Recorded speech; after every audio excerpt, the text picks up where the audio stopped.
Electrocast.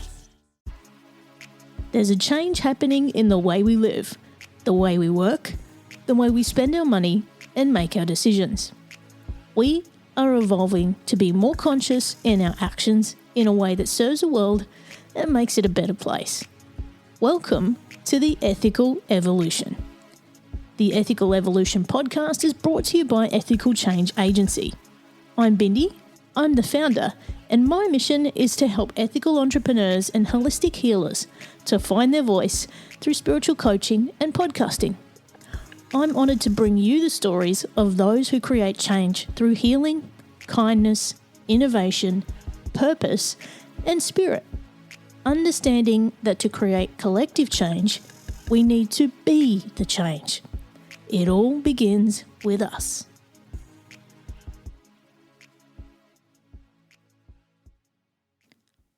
Hey, before we get into this episode, I just wanted to let you know that you can now grab my album of guided meditations. It's called Sourced by Spirit, and it's on all streaming platforms, including Spotify, Apple Music, Amazon, Tidal, YouTube Music, and many more. There's 11 guided meditations ranging from 4 minutes through to 10 minutes to help you reset your mind and your body at any time. Okay, now let's get on with the show.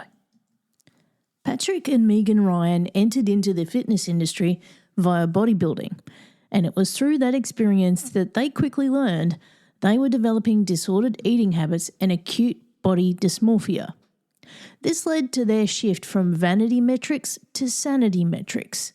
Their philosophy at Aware Fitness Coaching stands in stark contrast to the one-size-fits-all approach commonly advocated, and they believe that true health encompasses more than just what you eat and how you move. It involves a holistic understanding of your well-being, as well as acknowledging the many dimensions that contribute to a balanced and fulfilling life. Hanging out with Patrick and Meagan was a refreshing experience as we chat about diet, exercise, bodybuilding, mindset, and the inner transformation that leads to the outer transformation. Welcome, Patrick and Meagan, to the Ethical Evolution. Hey, thanks for having us. Hello. Now, I'm not used to this threesome situation we've got going on here, but we'll work with it.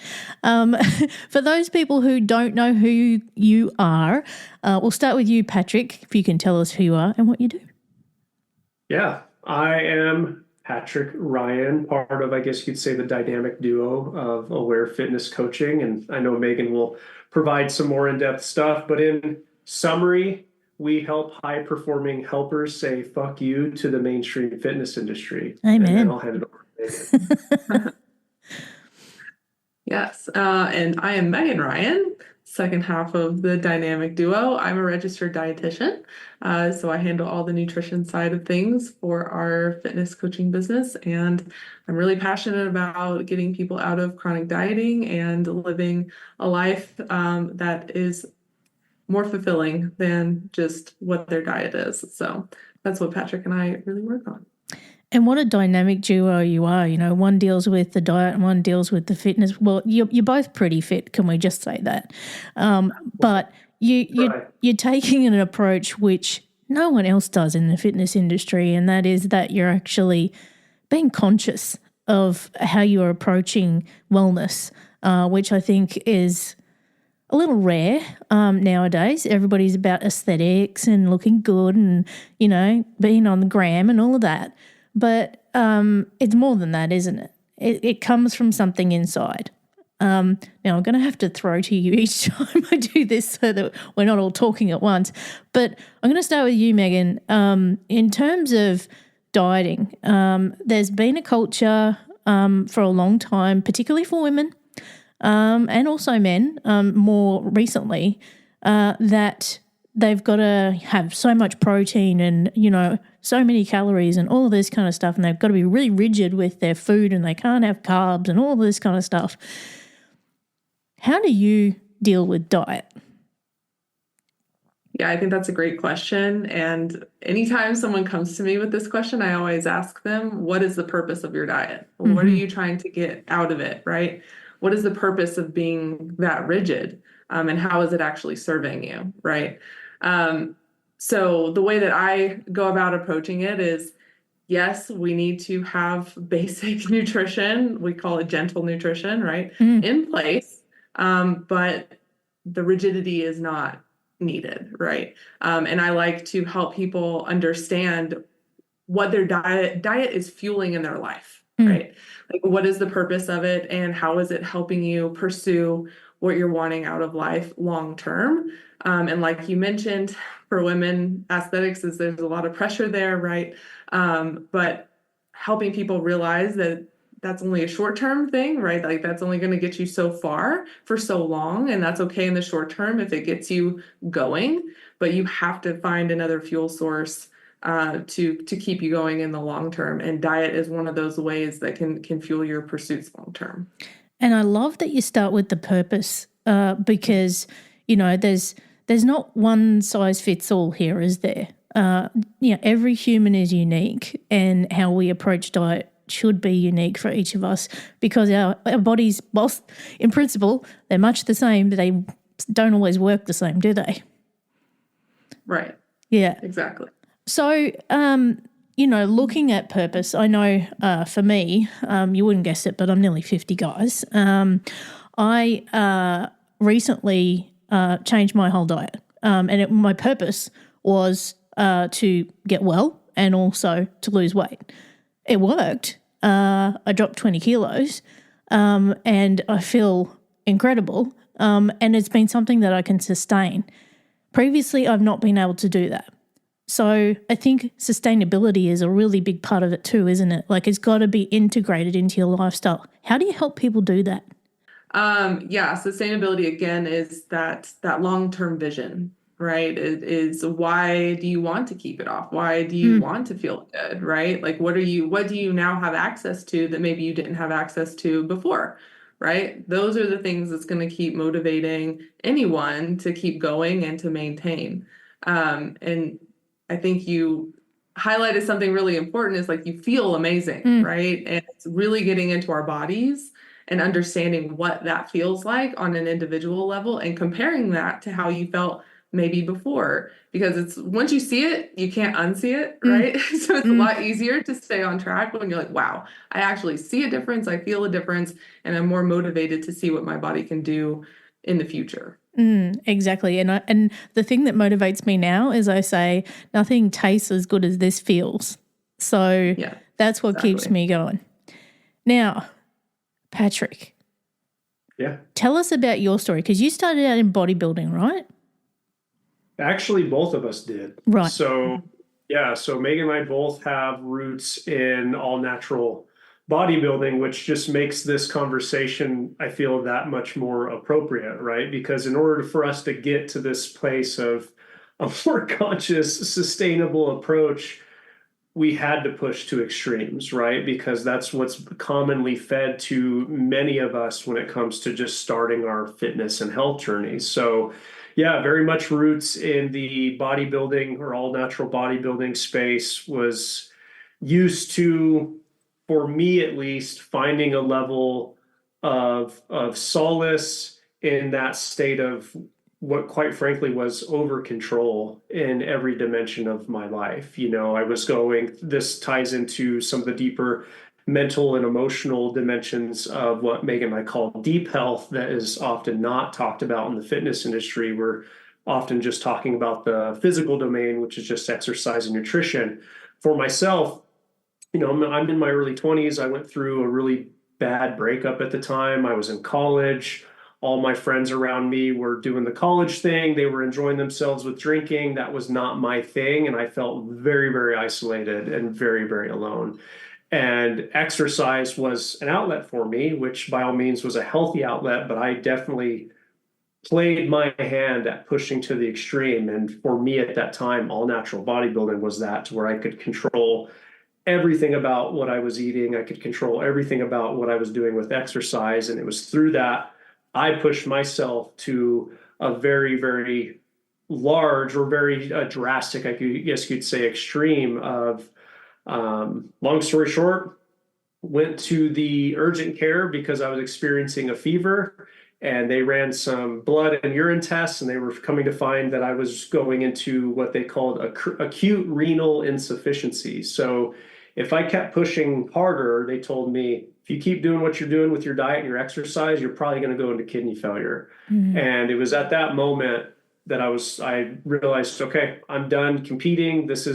I'm literally pushing this to a point to where it's detrimental to my health. And it really pushed me to kind of reframe what this whole process actually needs to look like in living a healthy life, and not just chasing control, and not just chasing vanity alone. So it was it was quite the roller coaster ride in my early 20s. And how was the bodybuilding experience for you, Meagan? Yeah, similar situation. I started in bodybuilding because this was in like 2014, 2015 timeframe where, like, you know, fitness Instagram wasn't a huge thing, social media, like TikTok wasn't around, right? There was a lot less information about fitness just overall on the internet. You'd have to go to like blog sites, bodybuilding.com, all that kind of stuff. That's where I was going. And I actually saw a friend on Facebook who was competing, and he had just won his own competition. And so I reached out to him and I was like, hey, like, can you help me out? Like, how do I get started doing this? And so I didn't realize that there were other ways to be fit rather than just bodybuilding. And that was something I had to unlearn and reshape my relationship with the gym and with working out. And so bodybuilding really was all vanity for me, similar to Patrick, because that's all I thought that there was as far as fitness. I thought that's why you got fit, right? I was not concerned about the health benefits at all, just because I didn't know any better. Because I thought if you look a certain way, you must be healthy. Like, those two things were equal in my mind at the time. I have since unlearned those bad habits and bad thoughts. But yeah, so it really was a mind game for me, like mentally, that it really was a struggle for me in that way. Whereas, like, I never pushed my body as far as Patrick did per se.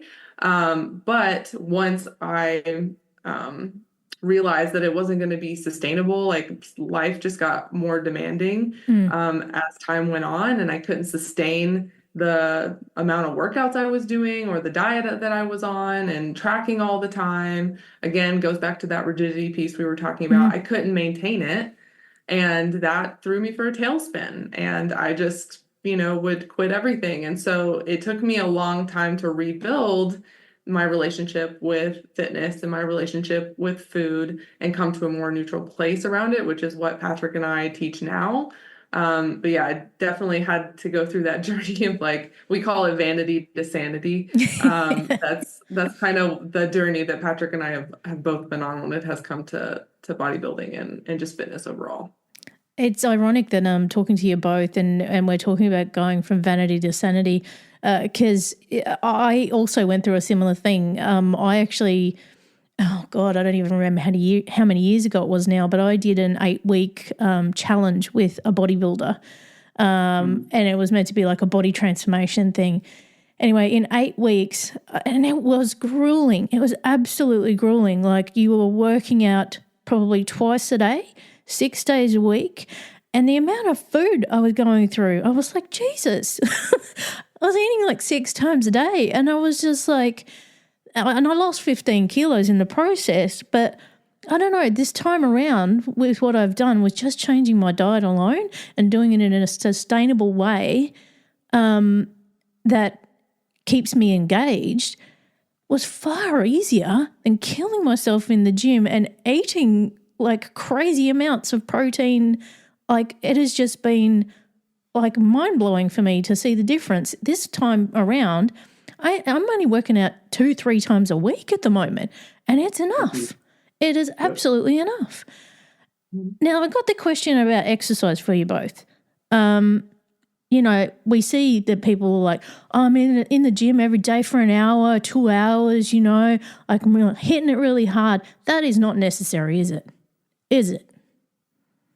You want me to start, Meagan? Go for it, yeah. Yeah, short answer is no. right? Like when we live in a world of just hyper overstimulation, hyper connectivity through social media, and what seems to be a growing polarizing landscape on social media, it's easy to see that which you had just mentioned to be the norm, right? Because we, especially in Western culture, Meagan and I can only speak to, being here in the US and the majority of our clients currently being in the US. We live in a culture of all or nothing. And that seems to be the only thing that initially can gauge a lot of attention or engage a lot of people's attention. And what's so fun about being able to have conversations with you in this particular case is we get to dive into the gray area. We get to dive into the nuance, and especially tying into something Meagan had made mention earlier when it comes to her approach, when it comes to working with individuals with their nutrition.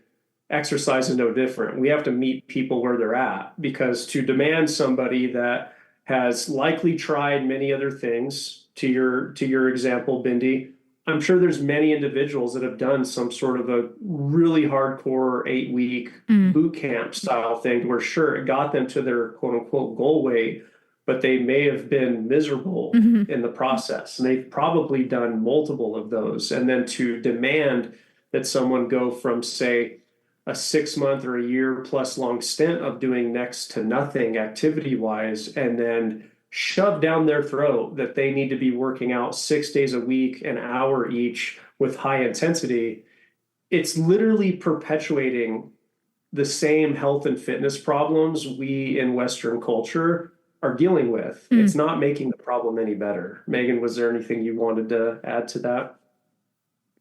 No, I mean, obviously I agree with Patrick because that's what the philosophy we coach on. But yeah, to your point is, and you even have I always bring it back to like, how did that feel for you, right? And that's all the information you need is, okay, did that feel sustainable or not? And you're clearly like, no, I can't do this. And so that's all the information you need. And just because someone else is doing that, and maybe they have the time to do that, and they have maybe different goals that may be feasible for them, that doesn't mean that you not following that route isn't right either. To Patrick's point, it's like not all or nothing, either or. We're living in the gray area. And like you mentioned, it has to be individualized as well. And I mean, don't get me wrong, I'm not a quitter. I did the 8 weeks, but geez, it was killer. I don't think I could get through that, to be honest. That's rough. Got to give me points for getting through. Yeah, but for sure. What I was thinking about as you were both talking, one of the things I've found for achieving results, mindset has got to be, on point. If you don't have your mind right and you have the inner transformation, it's hard to have the external transformation.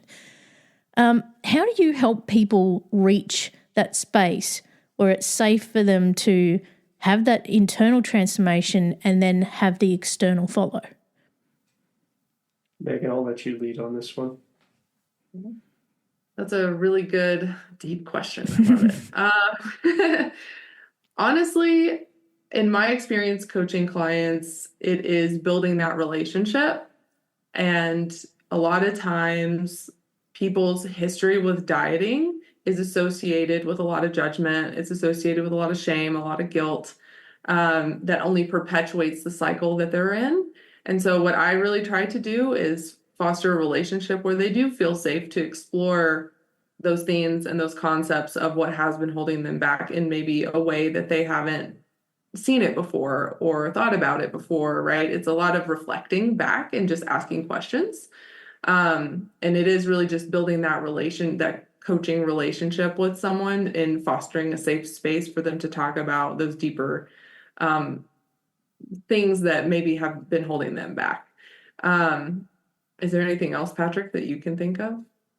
Yeah, to piggyback on that, it makes me think a lot about, my coaching experience as well, working with clients. And I genuinely believe every single person's fitness journey, piggybacking on Meagan talking about it starts as a relationship. It has to. The individual that you're working with comes first, and taking that a few steps further, it's a storytelling experience. So there needs to be space to hold space for the client and their lived experience, and allowing them to acknowledge that they're in a safe and protected space to share, in many cases, previous experiences with coaches. To give you a good example is Megan and I are just concluding working with a client that was misdiagnosed by their doctor with some digestive related issues, and then was prescribed medication for that misdiagnosed stuff, and has been a victim to diet culture, buying all of the supplements that was thrown at them, to the point to where when they came to work with us, they rightfully so asked us right off the bat, "Are you going to try and sell me another thing?" And it's like, no, like we're here to help get a better understanding of what you've gone through, and go through this period, much like you're talking about, Mindy, of this inside out transformation, and helping them unlearn some of the things that have been so detrimental to their deep health, and help them acknowledge that, okay, once I do get my mind right, I'm able to acknowledge what works, what's right from wrong, being able to discern that, and then take it another step further and helping them understand what kind of an emotional relationship that they have with food and with exercise, what those triggers look like. So they're not just in this perpetual state of reaction and panic that then fuels, in most cases, their overeating or their lack of consistency in the gym.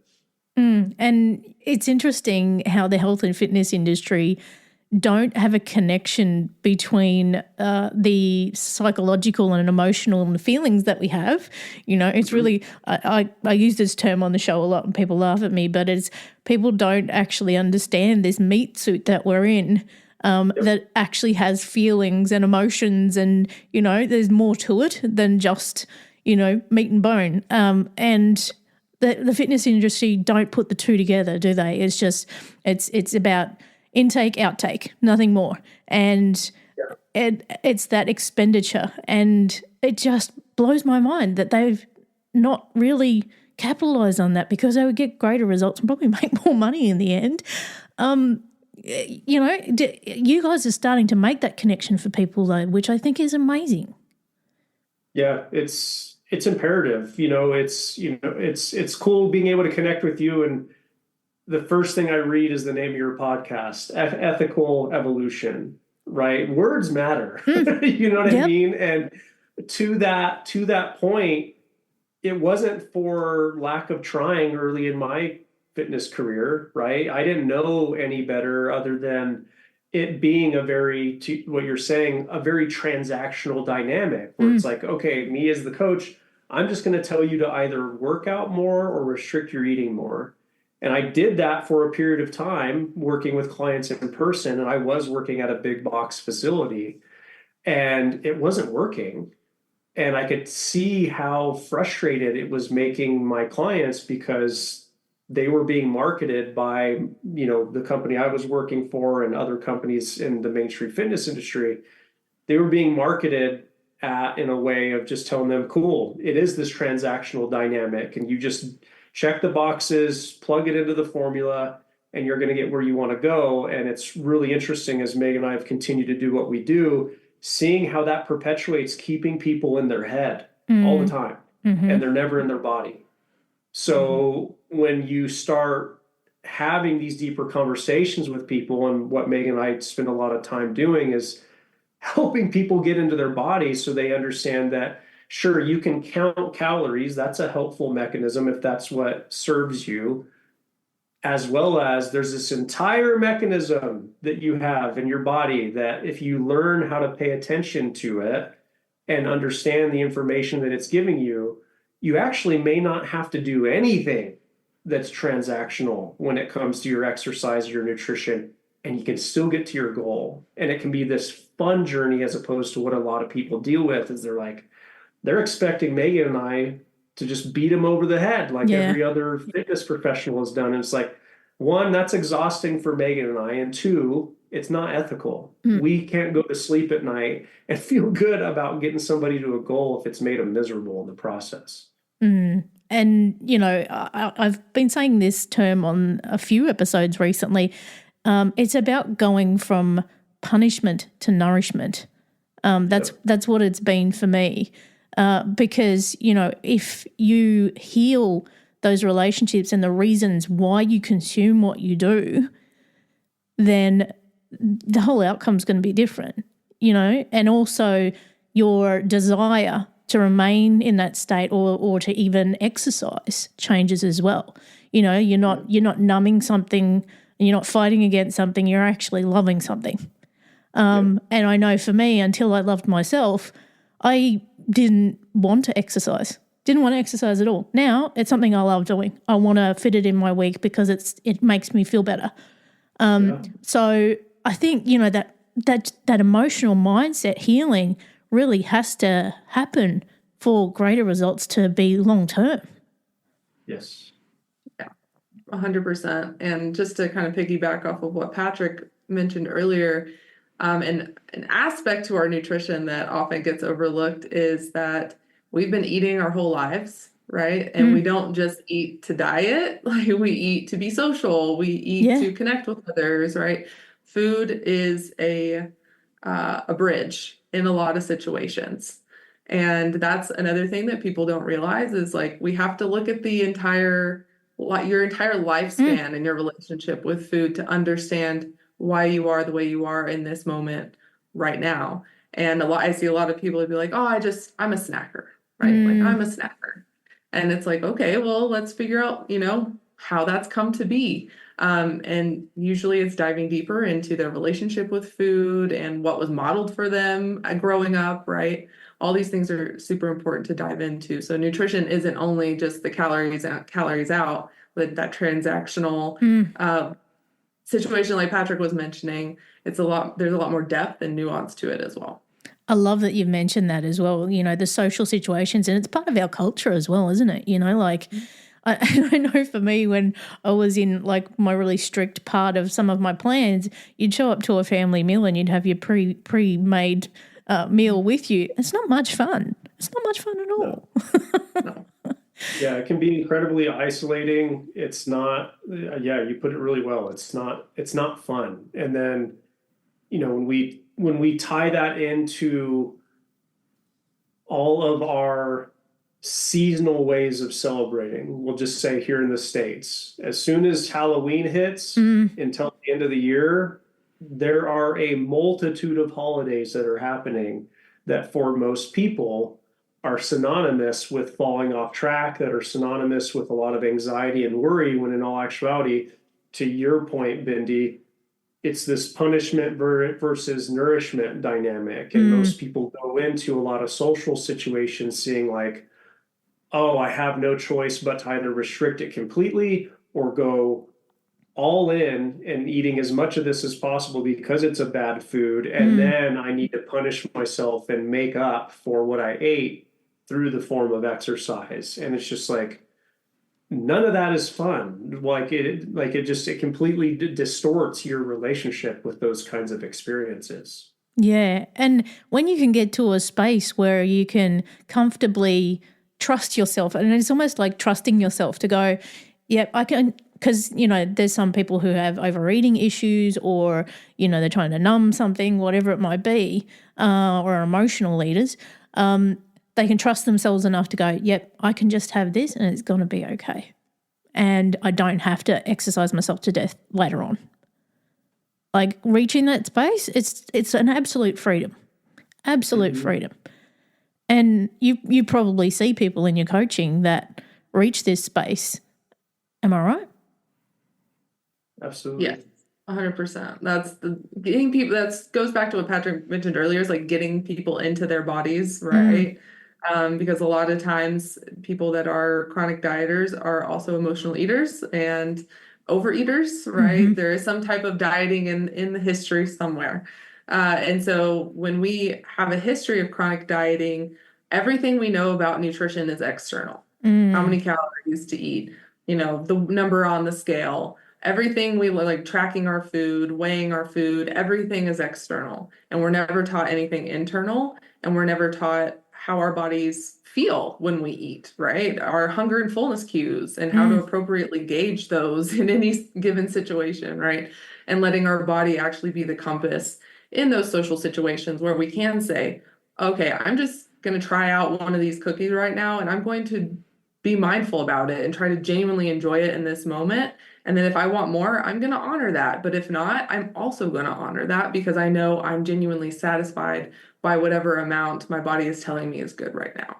And that is a totally different concept to dieting. But that's kind of what it's definitely what we help clients with for sure. And the self-talk as well in those spaces, if they can get themselves out of that loop where they're like, oh, I shouldn't have had that, or oh, I'll pay for that later, or oh, you know, you're such a pig, you shouldn't have had that. Just getting rid of that internal talk, I think, is the biggest thing because, again, that's where all the shame comes from. Yep. Yeah. We call it the shame guilt cycle when it comes to people's, you know, food decisions and emotional decisions around food. And what is just not talked enough about is when it comes to really helping somebody get to where they want to go sustainably, more often than not, it's viewed through the lens of what we call like a two-dimensional pyramid. At the base of that pyramid is, you know, nutrition, and at the top of that pyramid is their physical activity, which by all means, those things are beneficial. However, the base of the pyramid that Meagan and I operate from is stress management first. When you focus on stress management as the foundation, decisions around nutrition and then decisions around exercise become much easier, and you start to understand the healthy role that your nutrition and your exercise has. And to what it sounds like what you've been experiencing, Bindi, is like you're finding that what works for you right now is a few days a week of exercise. And that's kind of mine and Meagan's goal with everybody. It's like exercise is fun. Don't get us wrong. However, we want to help you get to where you want to go with literally the least amount of physical exertion required, because there's just no other way of doing it that can make it fun without, you know, being mindful of figuring out how you can play with that dimmer switch with your movement and acknowledging, oh, wow, that inner dialogue and the stress management, that's the key piece that gives you that lifelong freedom around your movement and your nutrition. And you alluded to this before, Meagan, in terms of social media. It's got a lot to answer for nowadays. TikTok in particular lately, because there's a lot of bodybuilders on there, a lot of people doing exercise, a lot of fitness people. I'm actually going to call out one person. You've probably seen them. And they've become a bit of a cultural icon, is Sam Sulik. That dude, I don't know how he's still standing. Like that kind of stuff's dangerous, right? Yeah, I've only watched one of his YouTube videos, to be completely honest with you. I try to just given my own history and like the goodness of my mental health. I try to stay away from bodybuilding TikToks. Or social media just in general, because that's just not the journey I'm on. But yeah, I've seen only one of his videos before, and it was when he was going grocery shopping. Yeah. And all my dietitian red flags were going off.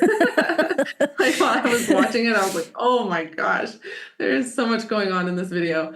How he's going around and he's looking at all the foods and he's adding up all the macros and all this stuff. And we call that preoccupation with food, and it's actually a red flag for disordered eating. So I can't imagine his relationship with food is very good, because this is just at a glance, right? Like I don't know the guy, I don't know for sure. This is just based on the content that he provides and puts out into the world. Yeah.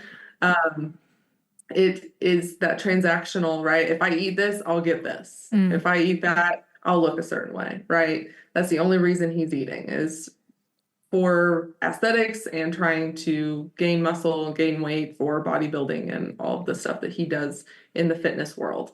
And I can tell you, like I said, all my dietitian red flags were going off. It looked very disordered in my personal opinion. And just for how young he is too, that's also pretty scary. Any thoughts, Patrick? Sure. At the end of the day, every single fitness professional or fitness influencer, whether they're willing to acknowledge or not, they are providing an entry point. They are opening a door to one's experience with food, their relationship with food, and their relationship with exercise.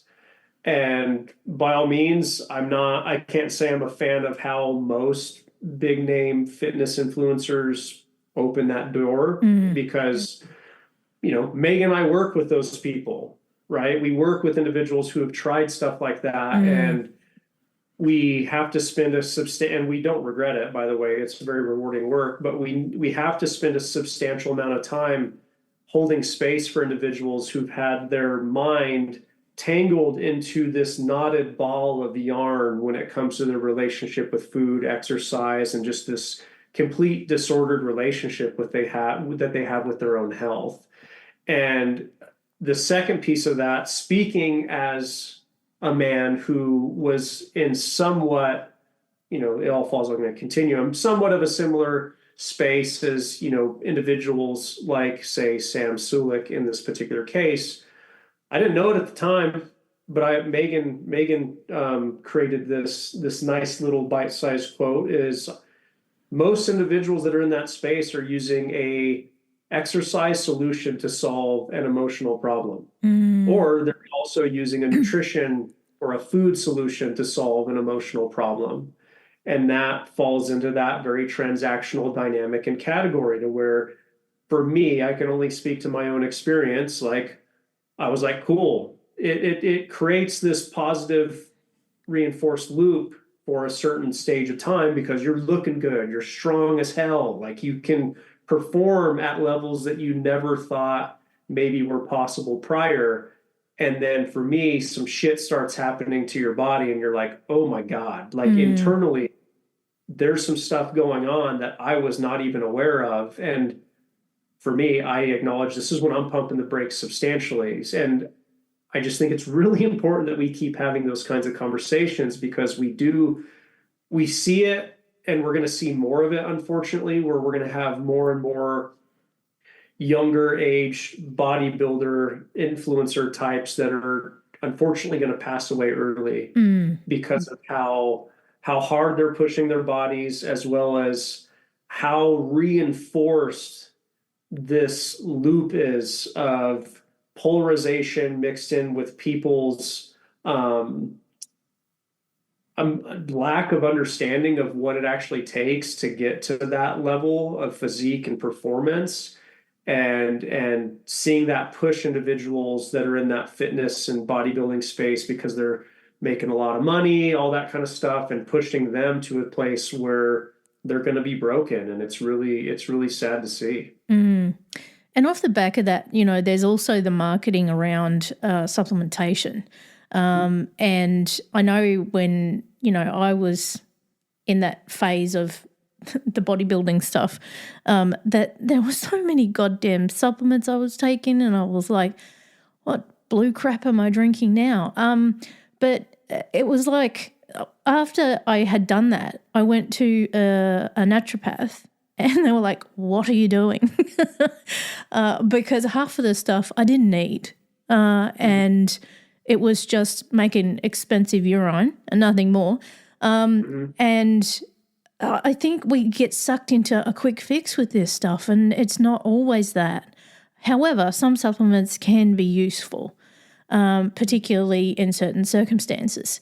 And I think this is where we've got to listen to the experts, and not just the marketing fads of, this will burn all your fat and you'll be fab, That's not quite how it works. What's been your experience in terms of supplementation, and how do you handle that with people now? I'll start with you, Meagan. Yeah. So I have a interesting relationship with supplements. They're definitely necessary for people that have a medical need. That's kind of my take on it. Like, if you were diagnosed with a deficiency and you need a supplement, I highly recommend you take one, right? You probably need one. But what I like to work on with clients is, let's try our best to get what we need through the diet. Because if we are truly eating a balanced and varied diet, we probably aren't going to need any supplementation at all, unless it's if we're really struggling to get in, let's say, enough protein per day. Maybe that's when we can use a protein shake as a supplement to what we're already eating, but not the main source of protein. So that's how I like to use them, as they're intended, right? And I also caution people with supplements because, at least here in the US, I'm not sure how regulations work in your part of the world, but here in the US, supplements are not regulated at all by the FDA. And so companies can put whatever they want into them, regardless of what the label says. And people really don't know what they're getting unless they are certified third-party tested, which have their own little seals and everything on the bottles that you can look out for. So with bodybuilders or influencers who are pushing their own supplement lines, it's like, how involved in that process are they, right? To truly know what's going into their products. And a lot of times, most of the supplements that are extra, let's say like vitamins and minerals, they also are backed by a lot of research to show any helpful effects outside of or on top of what the diet can provide for you as well. What about you, Patrick? What's so fun about what Meagan and I are figuring out when it comes to helping individuals is Meagan represents very much of the clinical medical side of things. You know, she's a registered dietitian. Most registered dietitians work in hospitals because they're licensed to provide medical nutrition therapy, and that's the level of nuance that's so much fun that she provides. And I represent kind of more of the general fitness kind of dynamic of the general populace. You know, a lot of my background, the vast majority of my background is in the fitness space and working with people. With that being said, everything that we're talking about when it comes to the body image issues, as well as this really, really crafty merger that the supplement industry has created with the world of fitness, I believe, this might be unpopular to most people listening to this, but hey, I'm going to lean into it. It lives under two umbrellas. We live in a world of predatory capitalism fueled by the patriarchy.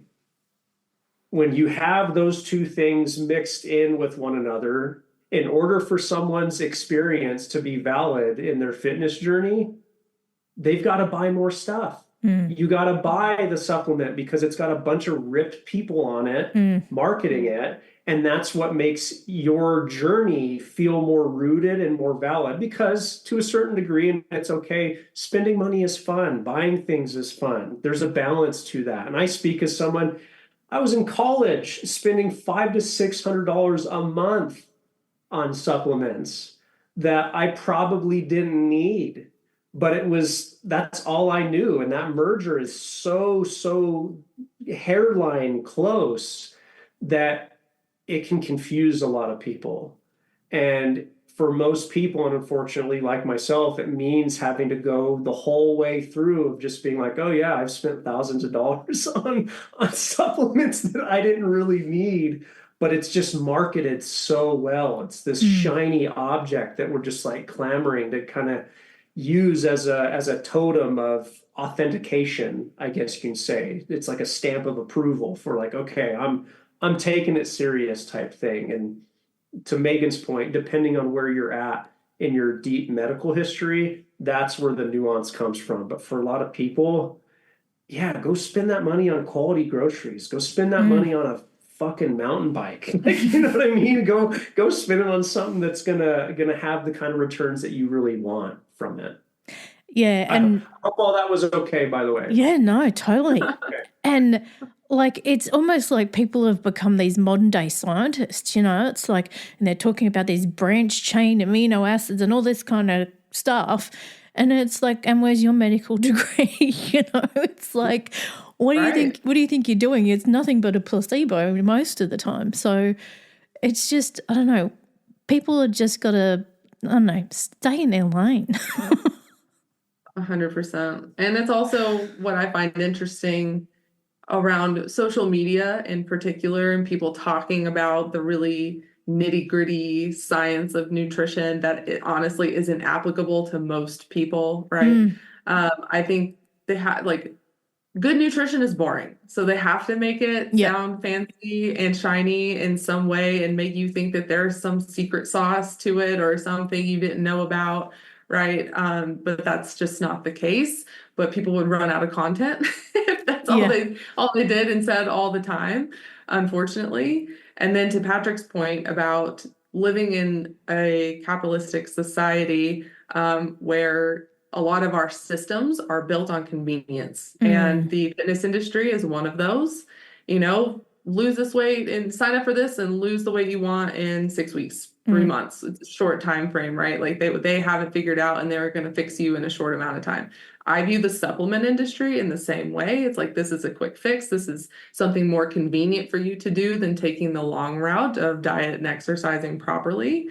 And so to really, like, our messaging is saying fuck you to the mainstream fitness industry, is to really fight convenience. That's really the main thing there, is to just pay attention to your relationship with convenience as well. And I guess the underlying message there, you would probably give people, Meagan, as a dietitian, would be, keep it natural as well. Like, all this processed crap, just forget it. Like, just eat real food. That's all we really need, is unprocessed real food. 100%. And I am okay with people eating fun foods, fun processed food. Patrick and I love Pop-Tarts. Okay. That's one of my favorite fun foods to eat. And I think that there are, in moderation, they're fine. Right. And then it keeps us out of this all or nothing dynamic around food. If we normalize it and we know it's around all the time, we're not going to want to binge it or anything like that.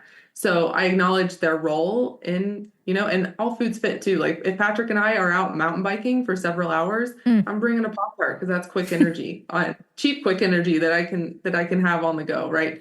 So all foods have a role. But overall, yes, like 85-90% of your diet, whole foods, whole unprocessed foods. You will get all of the nutrients that you need just from that alone. Simple is always best. Now, one thing I do want to ask you guys, because I have used personal trainers previously in gyms and things like that, and coaches and all kinds of things. You name it, I've done it by the sounds of it. Now, I have had a history of problems with my weight, and so I feel like my entire life I've been trying to lose weight. And as someone who has been overweight a lot, going and finding the right kind of trainer to support you is not an easy thing, because in your mind, you're going in there and you're like, they're going to judge me, they're going to think I'm fat, they're going to think I can't do what they want me to do, they're going to see me this way and I'm not going to want to go and I don't want to do it. Now, you guys would probably strip away all of that fear for people, is my guess. Am I right? Try our best. I hope so. I hope so. We do our best to facilitate that relationship for sure. How do you do that? Meagan, you can start and I'll hop in. Yeah. I like to lead with transparency, right? And I like to, if I'm noticing any resistance, I like to have a neutral conversation about it and building that relationship with that person and letting them know, like, whatever you're feeling, whatever is in your head is valid and it comes from somewhere, right? I don't want you to shove it away. I don't want you to ignore it. I want us to bring it up to the surface and talk about it, right? In a neutral and safe container. Because maybe those feelings haven't been explored with a coach in any type of capacity in that way. But I always like to, if the person feels comfortable, and hopefully after a few sessions, they start to warm up to myself and Patrick, and getting to know them. And like Patrick mentioned earlier, just letting their story breathe and take up space, because I think a lot of times that hasn't been honored for a lot of people, is for them and their feelings and their story to take up the space that it needs to. So that's what Patrick and I try to facilitate the most of, is just so they feel seen and they feel heard, and that they feel comfortable bringing that to us, because that's what you just mentioned is resistance. And that's what we want to help minimize, because that's what's going to help provide sustainability and longevity in exercise. 100%. Yeah. So for individuals in that space, and continue to add to what Meagan's talking about, yeah, it's all a matter of just paying attention to how, if at all, that fitness professional is helping diffuse resistance, or what their relationship is with resistance. Does it fall into those categories, as you were saying, Benny? Does it fall into the category of punishment, or is it falling into the category of nourishment? And the reason I say that is, you made mention of it earlier in the conversation here, Bindi. The mainstream, or just the fitness industry at large, is long overdue in adopting an interdisciplinary approach. We're not going to solve this with just physical activity and nutrition alone. It's not this two-dimensional, all or nothing, black or white dynamic. However, we'll have to have more conversations about why that continues to persist. However, what Meagan and I have come to find is there are 7 dimensions to this whole fitness journey. Yes, you have your physical, you then have your social health, you have your environmental health, you have your existential or spiritual health, you have your financial health, your mental, and then your emotional. And those last 2 pieces, I think, are really important to what Meagan had just made mention, is like paying attention to what kind of deep work your own fitness professional has done on themselves. Because there's no way they're going to be able to guide you through that inside out journey, through that lens of your mental and your emotional health, if they're not doing that themselves. And you'll be able to tell if they're proficient in doing that, because it will just show. And if they're not able to hold space for your resistance and not immediately default to pushing you with more workouts and pushing you with more restrictive eating after you telling them, oh, work's been crazy, I got injured, I got sick, stuff's going on with my family, we're going through a pandemic, like whatever it might be, if that's their default for how to get you through whatever plateau, I would encourage you to mark that as a red flag. Because the only way we're going to make the kind of changes we're wanting societally here in the States, as well as globally, when it comes to our collective health, it's going to have to be inside out. So that would be my recommendation. Yeah, and I guess I think I'm going to put a bow on it and basically say that it is going from that punishment to nourishment. It's the same with the trainer, isn't it? Because if they're punishing you, I don't know about you, but I'm not the sadistic type that enjoys that. No. So, I don't need to be punished. I've had enough of that in my life. Yep. So, when you're trying to heal yourself effectively, punishment isn't going to do it. Right. And to add to that, and I can speak from my own experience, because in my early days of coaching, I used punishment. I used shame, not just in the form of exercise, but in the form of how I communicated to my clients. And an important piece of that is acknowledging the way that your coach is coaching you, both physically and through their words, is a representation of how they move their body, how they fuel themselves, and how they speak to themselves. And if that's something that doesn't make you feel good deep down, if you're able to create the space to understand and try to feel what that feels like, all your information regarding how long you want to continue that relationship with that coach and whether or not you want to shift gears and find someone else is right there in front of you. And you can find that within the first, or maybe the first 2 introductory sessions with that coach. You'll get all the information you'll ever need. And wow, yeah, I just wish there were more guys like you in Australia. some of the coaches and trainers I have dealt with, not worth it, not worth it at all.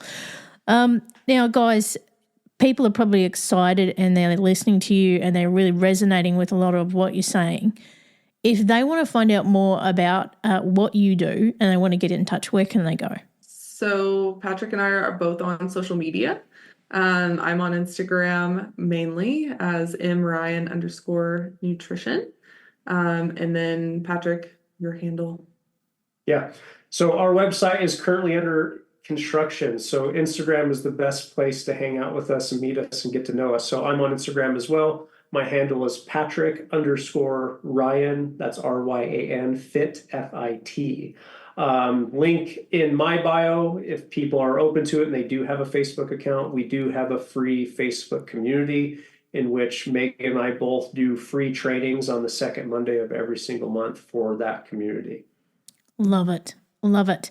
Now, I got the last big question, and I don't know if you guys are going to have the same answer, so I'll do it individually and we'll see what happens. What's the change you'd like to see in the world, and how can we bring it to life, Meagan? Ooh, I like that question. I would like to see more empathy and compassion in the world for each other, for ourselves and for each other, because I believe if we show more empathy and compassion to ourselves, the easier it will be to show that to other people. So that's what I would hope to see in the world. And then that will it'll have a ripple effect of healthy mind, healthy body, healthy world, right? It's a ripple effect. But I do genuinely believe it all starts with that self inner work. So that's what I'd like to see. You must have heard the tagline for this show, Meagan. It all begins with us. And Patrick? Yeah, the first word that came to mind for me was compassion, which there's overlap with what Meagan had made mention. And the second piece of that is a 2-word answer, and it's slow down. Here in the States, we are on the heels of an event that has taken place in our political landscape that is continuing to further the rift between our neighbors. And I think when we all take the time to slow down, to pause, we give ourselves space to actually try to come remotely close to building that skill set of compassion and understanding that we are more alike than we are different. And because I have yet to speak to one single individual that has ever told me that they do not want the world to be a healthier place. And if that is our goal, and if that's what we really feel deep down within our bones, within our soul, we've got to slow down, and we've got to build these quote unquote soft skills that our parents' generation and our grandparents and our great grandparents' generation just did not have in place. If we're going to heal, we need to heal. Amen to that. Guys, this has been absolutely amazing, and I reckon I could talk to you guys all day. I love this stuff. Absolutely love it.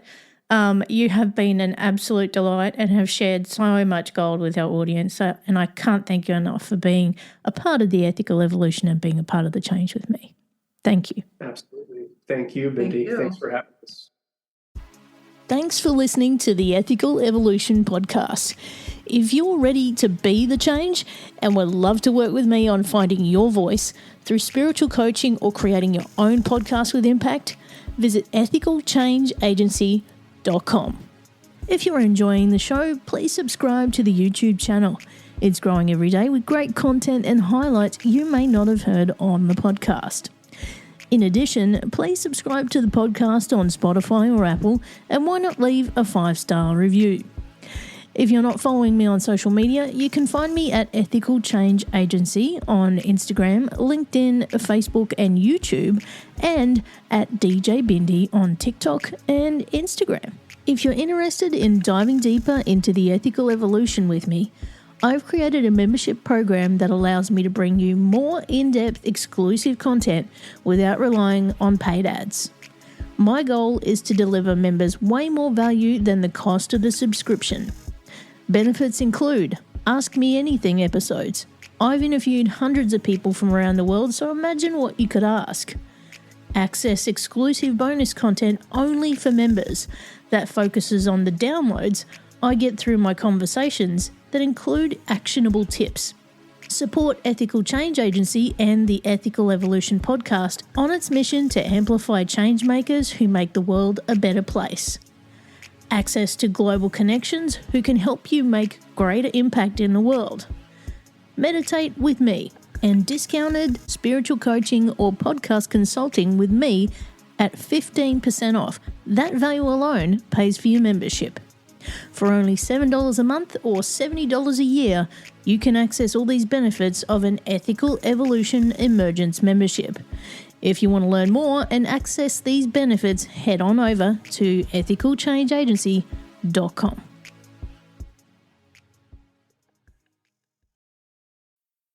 Dreaming of the perfect event or longing for a clutter-free space? I'm Stephanie with I'm with Steph, where your vision becomes a reality.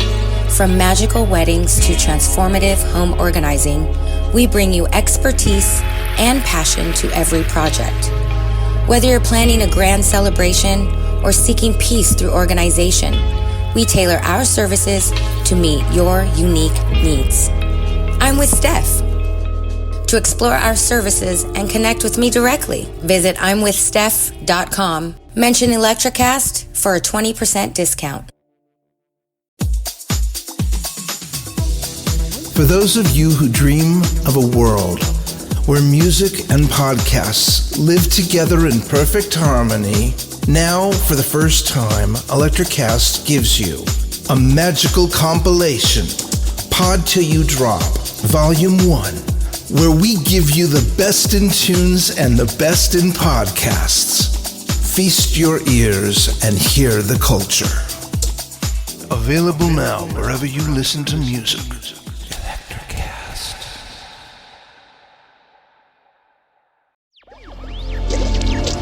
ElectraCast.